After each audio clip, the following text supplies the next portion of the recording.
Asia cup final से पहले सभी को ऐसा लग रहा था कि भारतीय टीम पाकिस्तान को एक बार फिर एक तरफा अंदाज में हराएगी, ठीक वैसे जैसे ग्रुप राउंड और सुपर 4 में हुआ। लेकिन ऐसा हुआ नहीं। पाकिस्तान की टीम ने फाइनल मुकाबले में भारत को कड़ी टक्कर दी। लेकिन भारतीय टीम के पास एक हीरो था और हीरो का नाम तिलक वर्मा। जब टॉप ऑर्डर नहीं चला, जब टीम के सितारे नहीं चले जो कि हर मैच में शॉट्स लगा रहे थे, तिलक वर्मा ने टीम इंडिया को जीत तक पहुंचाया। हम बात करने वाले हैं बड़े विस्तार से उनकी पारी के बारे में।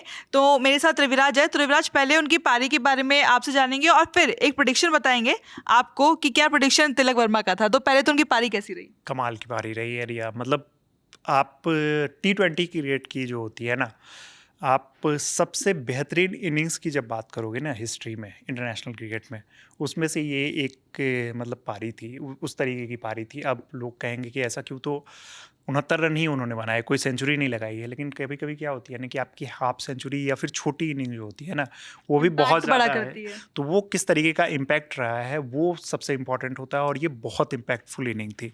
Asia cup, India versus Pakistan और फाइनल मैच, तो आपको ये चीज़, जितना इंटेंस ये मैच था, जितनी इंटेंसिटी के साथ ये चल रहा था और जितने मुश्किल कंडीशन में वो बैटिंग करने आए थे, उस सबको आप देखोगे ना, तो मैं तो कह रहा हूँ ना कि ये one of the best inning है T20 आईज हिस्ट्री की।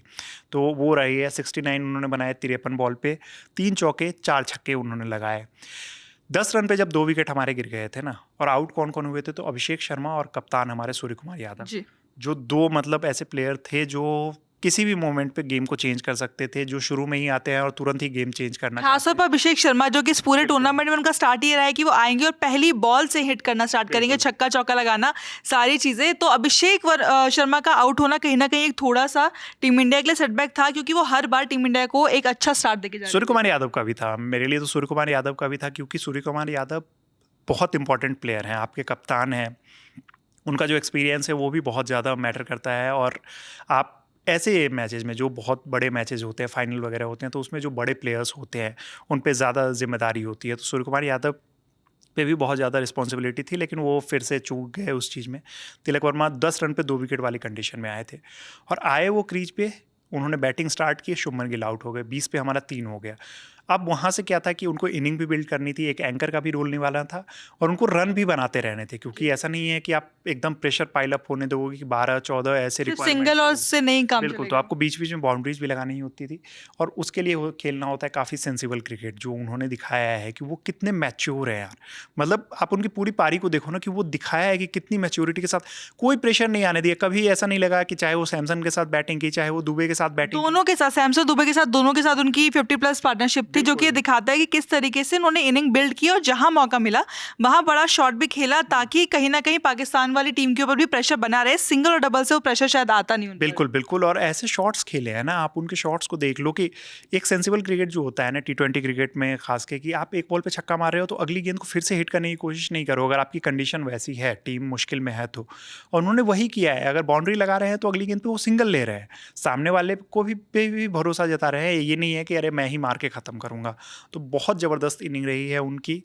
और एक भी ऐसे शॉट्स नहीं खेले हैं जो आपको लगे कि हाँ यहाँ पे ये क्या उल्टा ट्राई कर रहे हैं। सारे अच्छे शॉट्स खेले, और आखिरकार उन्होंने टीम को अंत तक रहते हुए जीत दिलाई। नाबाद रहते हुए जीत दिलाई। भले ही वो रिंकू सिंह, जिनकी मतलब वो तो लॉर्ड रिंकू हैं हमारे, एक बॉल खेला एशिया कप में और वो चौका लगा के मैच जिता के चले गए, लेकिन ओवरऑल इन्होंने पूरे लास्ट तक मैच लेके गए और लास्ट तक मैच जिताया।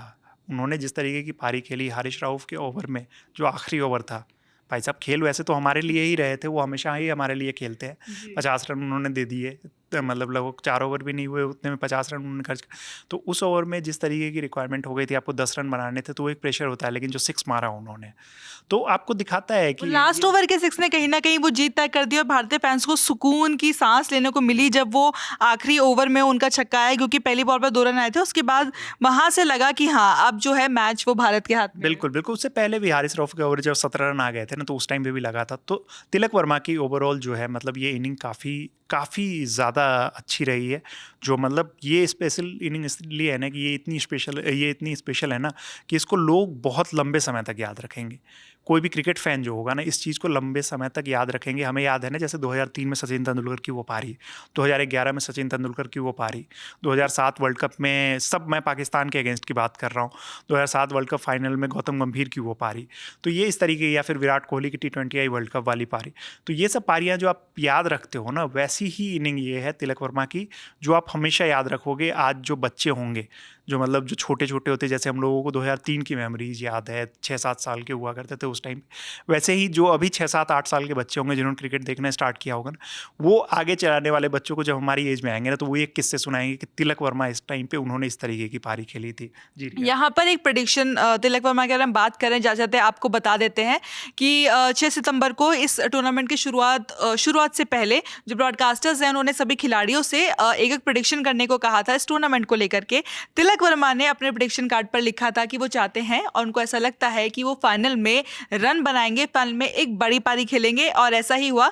और जैसा रविराज ने कहा कि सर रिंकू तो लॉर्ड रिंकू है, उनका गॉड्स प्लान था, और गॉड्स प्लान यही था कि उन्होंने अपने प्रेडिक्शन कार्ड पे लिखा था कि वो इस टूर्नामेंट में विनिंग रन लगाएंगे, यानी कि जो विनिंग रन होगा वो उनके बल्ले से आएगा। एक और लास्ट में प्रेडिक्शन, वरुण चक्रवर्ती का कहना था कि टीम इंडिया अजय रहते हुए ये टूर्नामेंट जीतेगी, यानी कि विनिंग स्ट्रीक रहेगा, कोई मुकाबला भारत नहीं हारेगा। और यही सब कुछ जो है वो पूरा हुआ, भारत के हिस्से जीत आई, एशिया कप का खिताब आया, और एक लंबे समय बाद भारतीय टीम अब एशियन चैंपियन है। तो हाँ बिल्कुल, बहुत लंबे समय के, मतलब पिछली 8 या 9 बार के एशिया कप को आप देख लो ना, तो वो उसमें से अधिकतर टाइम तो इंडिया ने ही जीता है। एक ही पिछली बार भारत के पास फिलहाल ये खिताब नहीं था। बिल्कुल, वो पिछली बार नहीं था, श्रीलंका ने जीता था पिछली बार, लेकिन उससे पहले ये मतलब इसमें डोमिनेट किया है टीम इंडिया ने, लगातार इस फॉर्मेट को डोमिनेट किया है। पहली बार इंडिया वर्सेस पाकिस्तान था, ये एक सरप्राइजिंग चीज है। 41 सालों में 41 साल से टूर्नामेंट खेला जा रहा है, उसमें पहली बार था, तो उसमें ये जीता गया। तिलक वर्मा के बारे में और कुछ जो चीजें मैं जोड़ना चाहता हूँ, तिलक वर्मा के रिकॉर्ड आंकड़ों के लिहाज से हम आपको बताते हैं, ये सारी वो बातें हैं जो फैंस के तौर पे देखते हैं, आप समझते हैं, लेकिन थोड़ा सा स्टैट्स के हिसाब अब स्टैट्स पे आते हैं। तिलक वर्मा T20 में जब सक्सेसफुल रन चेज की बात होती है ना, इन्होंने 11 इनिंग खेली है, 370 रन बनाए हैं। अब यहाँ पे उनका एवरेज देखिए 92.50। T20 की बात कर रहे हैं हम लोग, टेस्ट क्रिकेट की बात नहीं कर रहे हैं, T20 क्रिकेट में, और वो भी 11 इनिंग है, कोई 1-2 इनिंग नहीं है।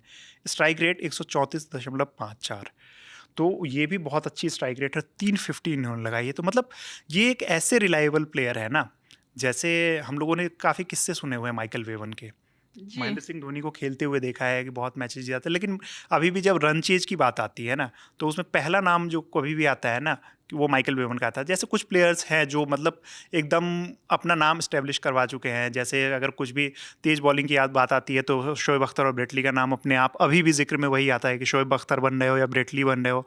फील्डिंग की बात नाम आते ही जॉन्टी रोड से याद आ जाते हैं। वैसे ही यहाँ पे जो ये चीज़ है ना, उसमें कहीं ना कहीं रन चेज के नाम पे माइकल वेवन का नाम आता है। और तिलक वर्मा ने ये दिखाया है कि देखिए इनके अंदर जो एबिलिटी है ना, इनके अंदर अगर आप इनको टाइम दे रहे हो, ये बहुत ही मैच्योर क्रिकेटर है, बहुत अंडररेटेड क्रिकेटर है। ऐसे नंबर 1 बल्लेबाज नहीं है। हाँ मतलब, और अंडररेटेड है। आप कभी भी देख लो कि हम लोग जो मैच प्रेडिक्शन, मतलब जब बात होती है, मोस्टली हम लोग बात किसकी करते हैं? अभिषेक की बात करते हैं, सूर्य कुमार यादव की बात करते हैं, शुभमन गिल की बात करते हैं, संजू सैमसन की इनफैक्ट बात करते रहते हैं, हार्दिक पांड्या को हम लोग बात करते हैं, लेकिन बहुत कम ऐसा टाइम होता है जहाँ पे तिलक वर्मा, क्योंकि आपको पता है कि ये एक ऐसे प्लेयर हैं जो कंसिस्टेंट है, रन बनाते रहेंगे, तो वो चीज़ें यहाँ पे हो रही है। इसके अलावा मैं तिलक वर्मा के लिए और भी चीज़ें बता रहा हूँ। आप देख लीजिए कि तिलक वर्मा जब जब अनबीटन रहे हैं T20 रन चेज में, मतलब ये मैं ओवरऑल फॉर्मेट की बात कर रहा हूँ, इंटरनेशनल के अलावा जो लीग क्रिकेट होती है उसके भी मैं बता रहा हूँ।